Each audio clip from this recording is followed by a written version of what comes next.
Welcome to the Autism Blueprint Podcast. I'm your host, Janine Hershkovitz, and it's my goal to help you create a more peaceful home while living with autistic and neurodivergent loved ones. Each episode, we focus on a different room in the house and help you create a peace plan for your home. So let's get started. Hey friends, welcome to the Autism Blueprint Podcast. I'm so glad you've joined me today.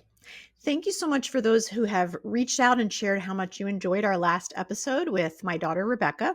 She is absolutely thrilled that her story can help those who are struggling. So if you missed that episode, be sure to check it out. It's the one that we did just before this one, and we will be following her story as it unfolds. Well, today we are in the study/home office learning about a topic that I know is near and dear to your hearts if you're a parent of a child with a disability or a mental health issue or autism, and that is medical insurance and benefits assistance. I have yet to speak to a parent who has not experienced the frustration, the anger, the runaround, and the financial stress of dealing with insurance companies. Too often, we don't know what our plans cover, what deductibles are. And honestly, I know as well as you do, special needs parents, that we do not have the time to sit and sift through all this information. And if we do, we often don't understand the information that we're reading. So my guest today is here to help and to let you know that the U.S. government is aware of our struggles that our families face in navigating this complicated system. I know, it's a surprise to me too. Lisa Gomez is the Assistant Secretary for Employee Benefits Security, also known as EBSA. She has an extensive and impressive resume in the field of employee benefits and pension and welfare plans, and you can read her entire bio in our show notes. Their website lists their mission statement as this: the Employee Benefits Security Administration's mission is to ensure the security of retirement, health, and other job-based benefits of American workers and their families. We accomplish this mission by developing effective regulations, assisting and educating workers, plan sponsors, fiduciaries, and service providers, and vigorously enforcing the law. So it definitely sounds like they're here to protect us. I didn't even know they existed, so this was good for me as well. And during our conversation, we delve into what all of that means for our families, how the EBSA is helping to improve insurance coverage and access to treatments and therapies. And we're even going to touch on my concerns as a professional who has opted not to take insurance in my practice and why. So you'll want to stick around for that. Lisa will also share a phone number that you can call if you have any questions at all, no matter where you're living in the United States, about your own benefits and where to turn when you're unsure of where to turn. And it sounds like we definitely have an advocate in our corner here, guys, that we didn't even know about. So as dry as this topic can be about insurance, I do want to offer you some hope in this area when we feel like nothing can be done. So please forgive some of the audio issues during a conversation. We're at the mercy of the internet, and it does not always cooperate, kind of like insurance companies. Anyway, special thanks to our production team at R48 Media for helping me with this. You guys are the best. And without any further ado, here's my conversation with Lisa Gomez. Well, Lisa Gomez, thanks for coming on the Autism Blueprint podcast today. How are you? I'm doing fine. How are you? Thanks so much for having me here. Yeah, it's a pleasure to have you on. Tell us a little bit about what you do, what your job is, and how you got there. Sure, I'd love to. So I serve as the Assistant Secretary for an agency called the Employee Benefits Security Administration. We are an agency within the United States Department of Labor, and we work to oversee and regulate and protect the retirement plans and health plans that people have through their private employment. So if you have a health plan through your job, which, most people under age 65, that's where they get their health coverage. If you have a health plan through your job or through your spouse's or your family member's job, we regulate those health plans. And that amounts to, between retirement and health plans, we oversee plans covering about 153 million American workers and their families. So quite a lot of people, over 2.5 million health plans alone. So it's a really broad amount of plans that we're talking about. And how I got here, I was very lucky and fortunate to have been nominated by President Biden as part of this administration to serve in this position, and it's been wonderful. I've been here since October of 2022. Prior to coming here, I worked for just about 30 years representing plan sponsors, health plans, retirement plans. And so I came into this position having never worked for government before, but having certainly worked with plans and seen what it was like to actually have to comply with the requirements that were being put out and just what happens on a day by day. So it's been really helpful for me to be able to see kind of both sides and how things work in practice. And this has been just an incredible honor and great experience to be here. And we have lots of great projects that are going on that I've been working on, including the mental health parity efforts here at the department, which are just so incredibly important. And we strive to make sure that people in this country, that American workers have good jobs. And what more important part is there of having a good job than being able to have health benefits that you can rely upon? And definitely when families are living with mental health and substance use disorders, all health issues are huge strains on families to need to deal with, and to have to then struggle with insurance and health coverage on top of everything else. We're here to help people to get through that and to make sure they're protected. Oh, very good, very good. So it sounds as if are we talking more, and I'm just asking out of ignorance completely, are we talking more about like the Affordable Care Act? So, sure. So that is one of the laws that we regulate, that we oversee, the Affordable Care Act. So talking there, under the Affordable Care Act, there were so many protections that came into place, like, for example, coverage for children up to age 26, not excluding people from coverage if they had a pre-existing health condition, coverage of preventive health services, all of those types of things. Separate from that, there is a law called the Mental Health Parity and Addiction Equity Act, which is a federal law that was enacted originally in 1998. And so it's been around for over 15 years now, and it has evolved and been strengthened over the course of time to help protect more people who are living with mental health and substance use disorders. And the premise of that specific law, which is separate from the Affordable Care Act, is to make sure that health plans are not placing greater restrictions on accessing care for mental health and substance use disorders than they would if someone was seeking care for a medical or surgical condition. So under the law, if you have an achy knee, or if you have an achy psyche, you should be treated the same. If you need therapy for that knee, or you need therapy for anxiety, it should be treated the same. Or, certainly for purposes of, I know what's near and dear to your heart, with autism, that treatment of autism should be looked at in the same way as any other condition, and that we should not be putting greater restrictions on accessing that care, being able to find a provider for that care, providers being reimbursed for that care. So that's all of those things are covered within this really important law of mental health parity that is a huge priority here. And the large part of our enforcement efforts really focused on making sure that all of those promises under the law are reality for people, which too often, that's not the case. And Yes. Well, I can say personally, I'm so grateful that benefits go to 26 because I have two children who are neurodivergent, one that's severely autistic and another that we're still kind of trying to figure it out.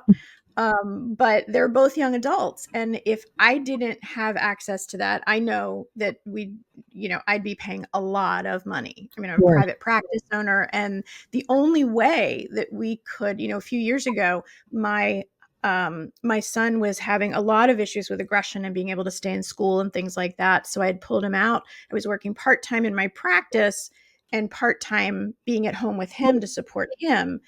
And when my husband came home one day and decided, what, he had been teaching for 20 years and he decided, what, I'm going to stay home with Ben now and you go run the practice. The only way we could have done that is if we had access to affordable benefits. Mm-hmm. So, run the risk of sounding like a commercial for this program, but Right. it changed our lives because it was really, it was the deciding factor to allow him to stay home because, teachers don't make much money as it is. And then teachers in Florida really don't make much money.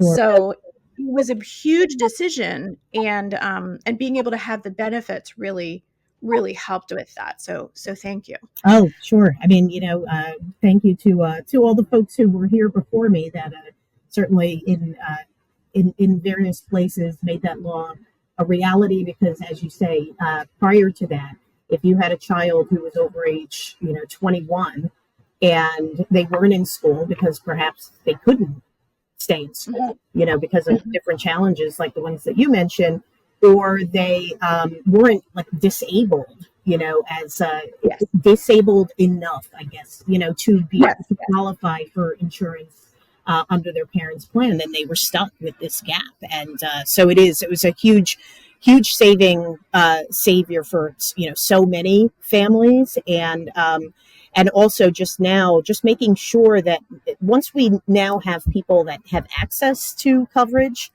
so that you are able to have that health coverage, it can be, as I'm sure you and so many families sadly know, it can be the difference between financial security and financial distress, or even just real crises in families. If you have to deal with any kind of medical or mental health condition and don't have the coverage under the plan, or aren't able to access that coverage. So having the coverage is one thing, and then being able to make sure that the coverage is working for you and is doing what they're supposed to be doing, as far as making sure that you can access the treatment that our families need. Yeah. So I think my other question is, what's the difference between what you do and the Medicaid program?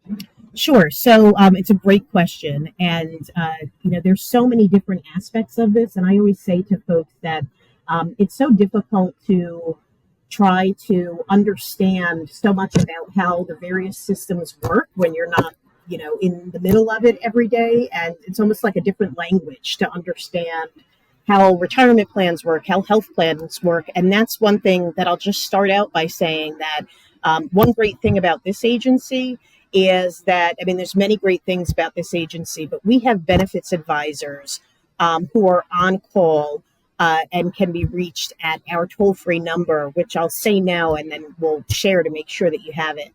But it's awesome. It's 866-444-3272. And our benefits advisors, if people have questions, like any of the questions that you've been asking me, or questions about, my health coverage says it should be doing X and it's not happening. How do I, how can you help me? What are my rights here? We have lots of people to help navigate, and we have our website and all sorts of resources. But just going back, there are different means by which people can access health coverage in this country. So one of them is through your employer, and employment-based plans are governed by a law called the Employee Retirement Income Security Act, or ERISA. So that's one federal law, and that's the law that we at this agency, the EBSA, enforce those types of plans. Separately, there are people who have coverage under Medicare, and that's obviously a government plan that covers mostly people age 65 and older, or people who are disabled. That's a different, universe of coverage. covering those people. And that is administered through the Center for Medicare and Medicaid Services, which is a different federal agency.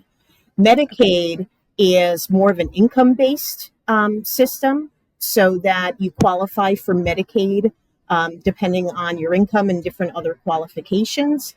And one can have coverage through, it's sort of a combination between state Medicaid agencies and the federal government. So again, that Center for Medicare and Medicaid Services. So that's a different avenue to get coverage. There's also lots of people who have coverage through the marketplace, through what became known as Obamacare. So for folks who did not have coverage through their job, maybe were not of age or disabled, so they didn't have coverage through Medicare. They didn't qualify for Medicaid because they didn't meet the requirements of Medicaid. They were able to get coverage on the marketplace. And that is that's also done through the Health and Human Services, so another agency. So, and then there's a whole separate program that is available for federal employees. We have our own separate system. So there's a couple of different systems through which one can get health coverage. Again, most people who do have employment have some kind of coverage available to them through their employment, and that is what what we're looking at. But this mental health parity law that I'm talking about applies no matter if you have coverage through an insurance company, through through your job. Things are maybe slightly different through Medicare, Medicaid, but the concept of having not having greater barriers for coverage for these types of conditions, is present in one way, shape, or form in all of those different systems. So I hope that was helpful and answered. Yeah, absolutely. And I know you had said that Medicaid is usually for people, and it's income based. I know is it state by state that the Medicaid waiver and Medicaid programs are for people with disabilities, permanent disabilities?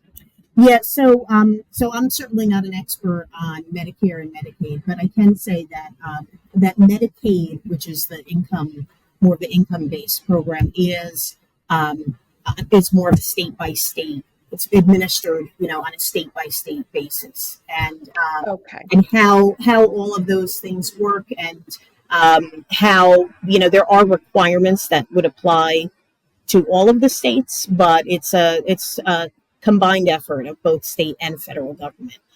If you have somebody who's permanently disabled, they would be under Medicare probably, and that is solely a federal system.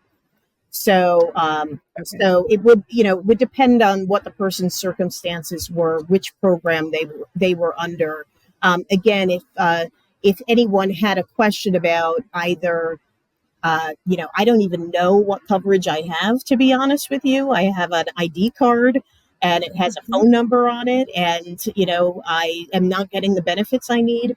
Then all of the different federal agencies try to work together, and the state agencies as well, so that if you're calling, someone, whether you call us or you call Medicare, Medicaid, whomever you end up calling, we can point you in the right direction and say, okay, seems like you have coverage through this system. So these are the people that you would want to call to make sure that you're talking with the right people.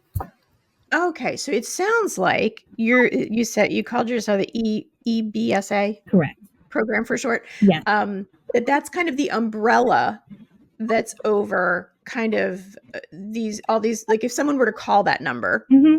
And say, gosh, I don't even know what I don't know. Like, where do I start? Or I have this number on the back of my card. What do I do? Like, you can help sort that out. Not you personally, but your people. Yeah. Well, if they call me, I'll be happy to try to sort it out. But I have, we have great people. And while, I would describe it less as an umbrella and more because we don't have oversight over any of those other programs, but more of that we try to be a facilitator. So, because as I said previously, it is, I know myself being a parent, being myself, everyone has at some point in their life probably some type of medical issue or mental health issues that they need to deal with. And so the last thing that you need is to be trying to make your way through websites and figuring out who to call. So if we as agencies can at least be working together so that when you make that phone call, we can tell you, okay, you made it this far to call a number. Let me now tell you who the right number is for you to call in case it wasn't us, so that we can point you in the right direction, make sure that you know, because it may be that, among other things, benefits may be different, or if you're having problems, it may be that we at EBSA can't do anything about if insurance company that you got through Obamacare isn't providing you the right benefits. You need to be going to a different agency. But again, we try to just cut through a lot of that confusion for people and, start by making sure they're in the right place or telling them where they should be calling. And then if it's a plan that we deal with, to help them, again, cut through all of the confusion and, just lack of knowledge that so many people have about how to get their way through and understand their benefits. Yeah, absolutely. So if there was, say, for example, a family raising a child with autism who was, maybe the child was recently diagnosed, Mm-hmm. and they just don't know where to start. They don't know, should we use private health insurance? Are we qualifying for, special services? Like they don't even know what they don't know. Is that something that your office can help with? Sure. I mean, they can certainly contact us. And again, we can sort of walk through the same way that you and I are talking about these different options. I think that the person from our agency would be able to talk with them about, okay, well, what are your circumstances? What might you be eligible for? And just to try to explain to you, again, kind of the differences between the different things and who you might want to speak with about each of the different coverage options that are available to you, how you can compare different plans and see, well, if I was covered, if I do have the benefit of being able to have coverage under more than one of these options, or even just under, it might be that two spouses each have options through their jobs, and trying to decide, should I take it through this job or through the other one? Which one has a higher deductible, but maybe a lower out-of-pocket cost, on a monthly basis for me? What does it cover? We can try to help you to maneuver and just show you things that you should be considering and things that you can be looking at and where to get that information in the first place. Oh, that's phenomenal. And I'm guessing that you're reaching out and trying to get this word out as much as possible, because I mean, I didn't know about that. Right. I didn't know you guys existed. So this is great. I'm so glad that you reached out. No, and that's why we're so thankful to folks like you who are inviting us to spread the word. Because I mean, when I got here, literally on like one of the first days of this job, I said that one of my priorities was to make sure that we were doing everything we could to make people know that we even exist, because it's like the tree falling in the woods.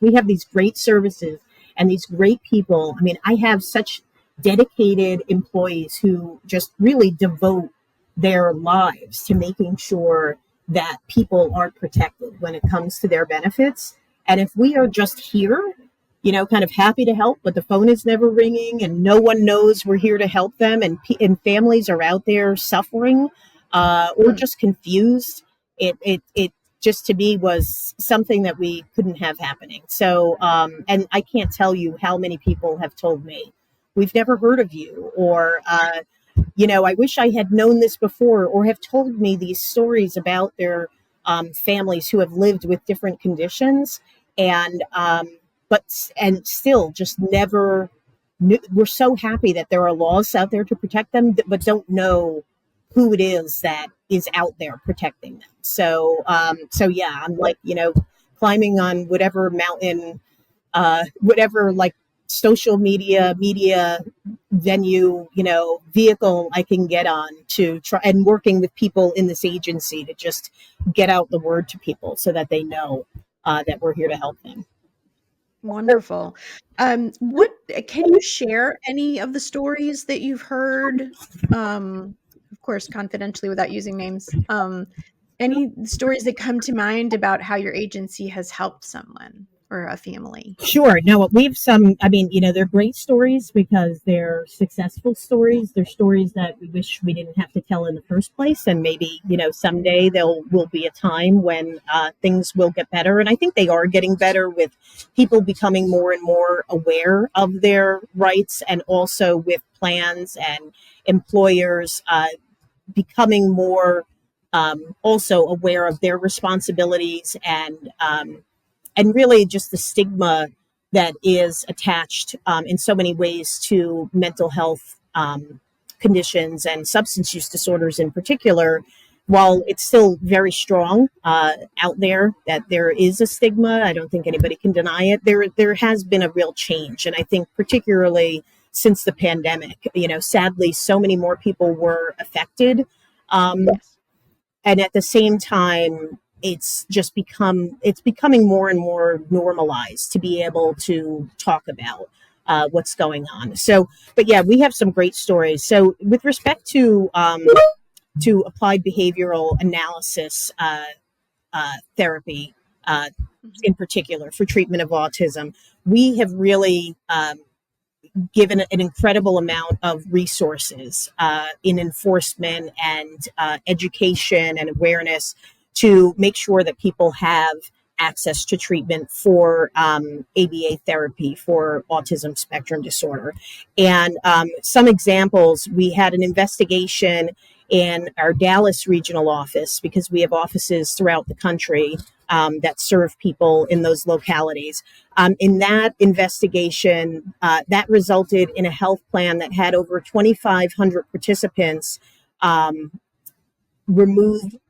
had the health plan remove its ABA therapy exclusion. It excluded coverage for ABA therapy. And that positively affected 2,500 participants, because once the exclusion was removed, the plan reprocessed claims that they had previously denied. So once we were able to come in, talk with the plan, explain to them what the problems were with having an exclusion of coverage like that, the plan removed the exclusion and reprocessed claims for 2,500 families who had where they were not paying it previously. There was another investigation in Los Angeles, in our Los Angeles regional office, where there was a plan where similarly ABA therapy had been excluded from coverage, and there were 1,000 participants who had had claims denied based on that exclusion.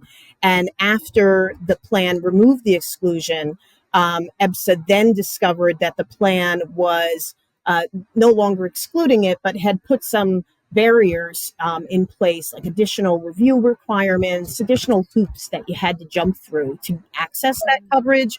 And the plan ultimately removed all of those requirements and reprocessed the pending claims. So just between those two investigations, we're talking about 3,500 families who were not getting coverage for ABA therapy, who now are getting coverage, not to mention all of the families who either may never have submitted claims because they just thought, if the plan excludes them, I'm not going to bother.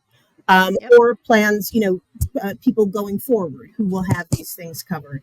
Because we are a relatively small agency, as agencies go within the government, I had no concept really, to be honest, before coming in here, but we have about 850 employees across the country. And there are agencies, other federal government agencies, with thousands upon thousands of employees. So we're really pretty small. And because we are so small, we need to target our enforcement efforts because we can't get to every single plan. I told you there were 2.5 million health plans. So we try to look at service providers who might administer benefits for a large number of plans so that we can get the most impact from what we're doing. And so, for example, that's worked out really well for us. We had a service provider that had also an exclusion of ABA therapy. And that service provider administered a lot of different health plans, and they agreed to get rid of that exclusion of coverage. And that affected about 1,000 plans that covered over 1 million participants.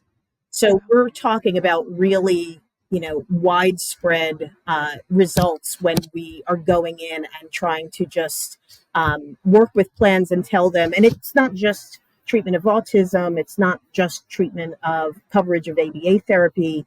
We've worked with plans who are excluding coverage for nutritional counseling when someone has an eating disorder, but not when someone has cancer or diabetes. And we've told them that, you can't do that. There's no, and so we've managed to get rid of those types of exclusions in plans, helping so many families. We've worked with plans who exclude coverage of medication-assisted treatment for substance use disorders, because there was a time when there was much different thinking about how to treat substance use disorders, and a lot of plans just hadn't come up with the times and really updated to see what are the effective treatments now. And so those are all different types of exclusions that we have been able to eliminate.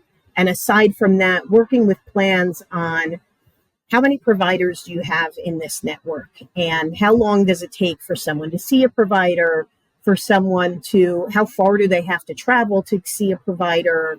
Can they, as far as in-network versus out of network, what does that look like? So trying to work with plans on all aspects of this so that, again, when someone needs coverage for a family member, they're able to access it without problem.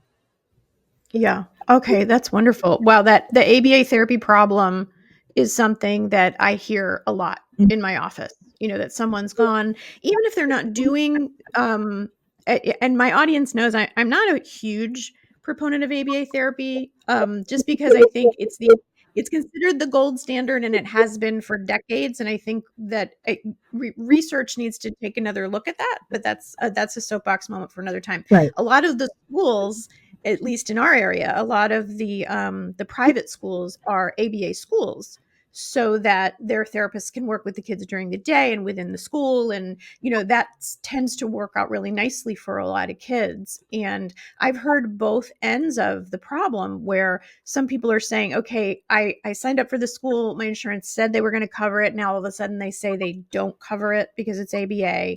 And then I've had other problems where I've heard that providers are double dipping into the system. They're charging for, say, an ABA summer camp, and then they're billing for individual ABA hours on top of it. And I'll have people come in and say, this just doesn't seem right to me. So if I have a family that, say, is going through something like that, is that an area where your agency can direct them, like where to go for that? Sure. No, I mean, it's a great example that you bring up, because, first of all, with respect to different treatments for any kind of mental health or medical disorder, medical condition, there are different providers who have different approaches. And, we want to just make sure that if it is an approach that a doctor is, that is generally accepted, and, and all of that, that if a person decides to go on that route, that they'll have that available to them as an option. But for the situation that you described, where there might be a number of things going on, it could be that the plan offers coverage of a certain type of treatment, and so there's not an issue with the plan, but it's getting denied because there's some issue of potential fraud with respect to the provider, or the provider isn't billing it correctly. They have it coded wrong, or the provider hasn't sent in the necessary documentation, and they're not making people jump through any extra hoops. They're just trying to make sure that there's no fraud, waste, or abuse, that, medical standards are being complied with, but the provider is not cooperating. I mean, or the provider just didn't realize that they had to send in the materials. Then you could certainly contact our agency and say, hey, this is happening and I don't really understand. All I know is that my claim's not being paid.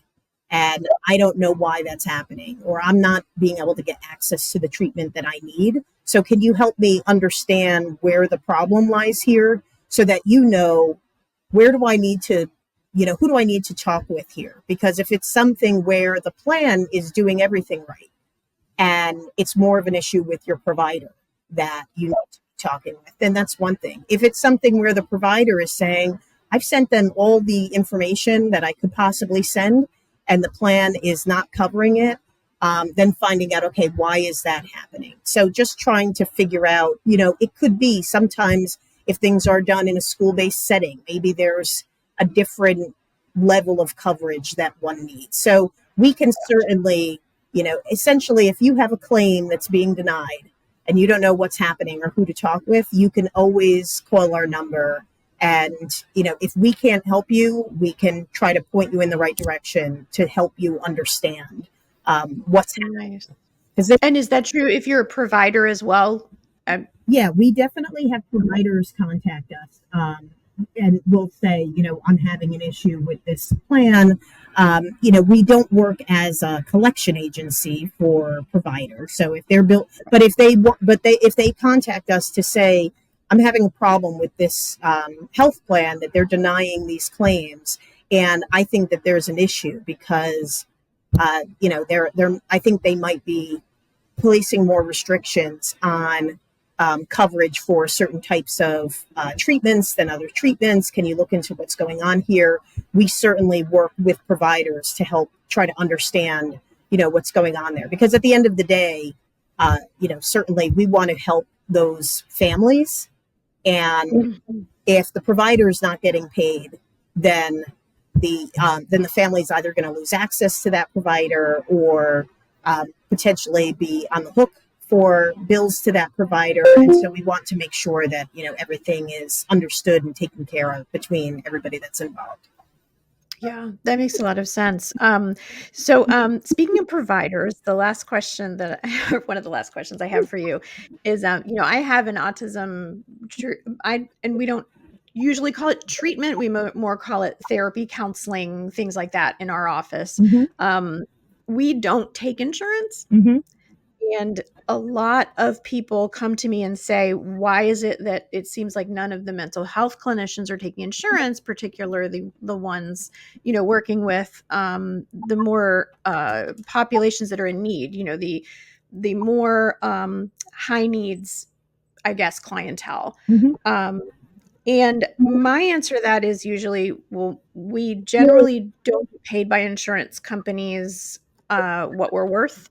I'm personally a specialist in autism, in trauma. I've done a lot of trainings that I've had to pay for out of pocket. And with all of that, sometimes therapists are only getting like $35, $40 for a session. And it's just a headache that, and then we have to hire someone to do the billing and, all of that. And not to be a downer, mm-hmm. but for those that are coming, and saying, listen, there's someone in my area, but they don't take insurance. What do I do? Is there any help I can get there? Sure. So, I think from one thing that we are focusing on as part of our efforts with the mental health parity rules is to look at, why is that happening? Why is that happening? And to your point, there is, there's a lot of lack of trust, lack of, bad experiences, whether, as you say, the reimbursement rates are just not acceptable, not up to par, haven't been increased. There's not enough providers. The requirements that are being put on providers are too stringent from the insurance company to, all of the various hoops, again, that you have to jump through to get claims paid. It's, it just becomes so much of a hassle that providers do, as you described. They just say, well, I'm just not going to take insurance anymore because it's not worth it for me. And so I've talked with lots of providers that are in that same situation. I've gone through it myself, not as a provider, but as a patient, where I've had providers tell me, we don't accept the insurance anymore because it's not worth the trouble for us.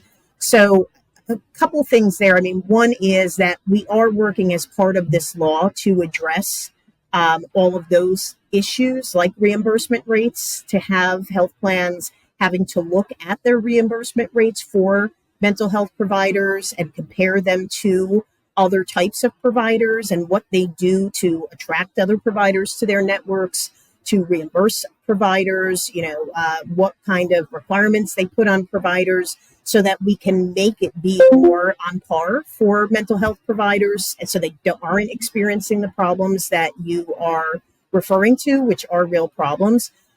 So we're hopeful, that it's going to take time, but that we can address those issues. I do think that the system really is in such a state of brokenness and crisis right now, though, that this has gone on for so long that I'm constantly saying it's going to take an effort of everyone involved to try to say, okay, we're working now in good faith to try to fix the system.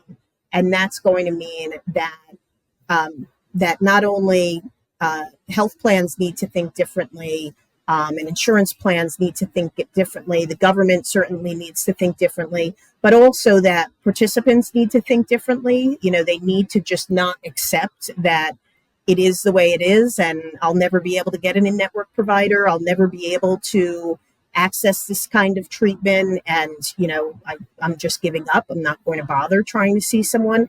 But also for providers to say, it's never going to get better, and I'm never going to, that if there comes a time, which I'm hopeful, where it can improve and someone can reach out and say, okay, we totally get it.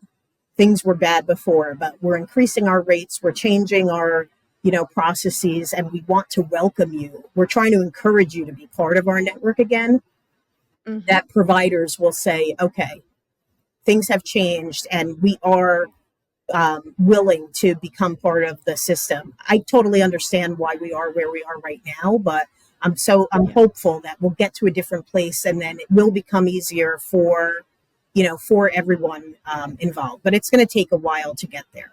And, unfortunately, since we're not there quite yet and people are having trouble accessing providers, I would still say that they can call us and say, this is a situation I find myself in. And, I understand that there's all of these people out there who could provide services, but they are out of network for me. And either I have no coverage or my coverage is really limited, to get reimbursed for that. So what can I be doing here, if anything? And, we can see how we can help folks in that situation. But it's a complicated problem, but there's a lot of people really dedicated to trying to fix it.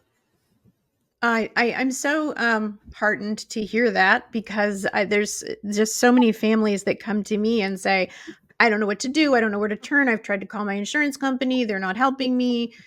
So I think this is going to be at least a lifeline for some families to feel like someone's hearing them, because, I obviously can't tell you how stressed our parents are. And having to fight these fights just becomes, it's kind of a meme in our autism parenting community, where it's like, oh, I've got to be my child's therapist, their advocate, and I've got to figure out this insurance stuff. So it's really nice to know that that people are trying to make a difference in this area. So I appreciate you so much. And that you have someone who really has your back, and that you can talk with and not feel, there's no stupid questions. There's no, there's a lot to try to understand about all of this. And like I said, there are people whose job it is to every day try to help people to at least, point them in the right direction, because maybe that's all someone really needs. Mm-hmm. To say, what do I need to call? What do I do here? And sometimes people need a lot more help than that. They need an enforcement action. They need the government to come in and to really intervene in what's happening. And so, and we don't really know, we can't possibly know everything that's happening out there unless we hear about it. And so the more that people contact us to tell us about things that are happening, the more we can try to address those problems. So it's helpful, in the same way that some of these investigations that I told you about that helped 1,000, 2,500, 1 million people may not have even gotten to that place if someone hadn't picked up the phone and said, hey, there's a problem here. And by calling, you're not only helping yourself, but you're, paving the way for all of these other families to, so don't assume that the government knows what's happening. Don't assume that the problem can't be fixed. Just, always great to call and talk to someone who can help you walk through it. Oh, that's great to know. The last question I ask everyone, I'm going to put you on the spot a little bit, Sure. is if every autism family and professional were listening, what would you want them to know? Oh gosh, I would want them to know, that I can speak correctly, but I would want them to just know that there is an agency. It's called the Employee Benefit Security Administration, EBSA. And our phone number is 866-444-3272. And that you do not have to go through these struggles alone. We are here to help you and, again, to point you in the right direction or to stand by your side as you're trying to figure things out. So just know that we are there to protect you and to make sure that, the benefits, especially that you have through your job and you're working so hard to get, that they will be working for you. So just remember EBSA, and if you remember nothing else, Google EBSA, and then you'll find us. If you can remember that acronym in your head, write it down somewhere. Yeah, we'll put it in the show notes as well. We'll have your website, your phone number, all of that stuff in the show notes. Break glass, and it'll have like the phone number in there. Yeah, exactly. Right. Well, on that note, Lisa, thank you so much for joining us today. I appreciate all you're doing and keep up the great work. Thank you. Thanks for all you're doing. The information in this podcast is not intended to be a substitute for help from a licensed mental health professional.